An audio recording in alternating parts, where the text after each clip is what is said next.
Se ne parla da decenni e se ne continua a discutere ancora oggi. Nella sostanza non è cambiato nulla. L'ammodernamento della statale 189 Agrigento-Palermo resta una questione aperta. Quando inizieranno i lavori, quanto tempo bisognerà attendere, quanti altri incidenti si dovranno contare e quante persone rimetterci la vita su questi chilometri d'asfalto pieni di insidie e pericoli.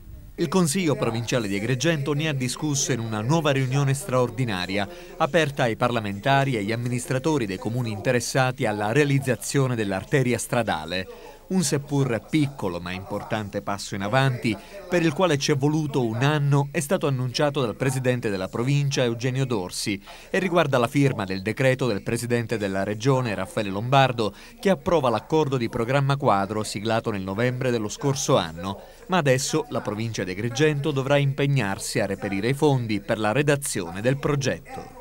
Finalmente siamo riusciti a farci dare il parere positivo del nucleo di valutazione, per cui la provincia di Agrigento anticiperà le somme, una sorta di percorso della 640, chiederà le somme alla Cassa Depositi e Prestiti, dopodiché ci saranno queste somme ritornate perché è tutto a carico dell'ANAS.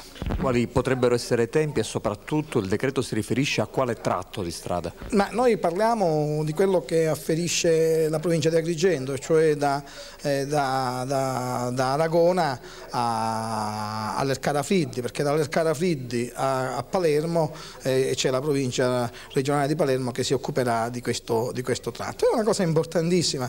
Poi se lei mi dice i tempi, guardi, solo per la firma del decreto abbiamo aspettato un anno. È chiaro che ci deve fare il bando di gara per l'assegnazione del progetto di massima, per cui spero di non aspettare 25 anni. La firma del decreto è dunque ancora un primo passo. Attendono sviluppi il presidente del Consiglio provinciale Raimondo Buscemi ed il fronte dei sindaci, con in testa il primo cittadino di Casteltermini, Nuccio Sapia. Sicuramente continueremo a seguire con attenzione questa vicenda, metteremo su un coordinamento con tutti i sindaci e quindi con tutti i rappresentanti del territorio per fare in modo che possa essere sempre vista in maniera sempre più visibile il problema della 189. Annuncio anche che a breve, molto probabilmente, avremo la visita del sottosegretario Misita, che è sottosegretario alle infrastrutture e lavori pubblici, il quale potrebbe già delinearci un futuro piano per questa strada, per la 189. Noi rimaniamo sempre dell'idea, come sindaci, l'abbiamo stabilito a Casteltermine, l'abbiamo ribadito questa sera, che bisogna fare un'azione eclatante, quella dell'occupazione simbolica della statale, e poi sederci attorno a un tavolo. Vogliamo risposte serie anche in termini di cronoprogramma. Bisogna sapere se c'è la disponibilità, se quest'opera è prioritaria e i tempi quali sono. Solo dopo ci fermeremo.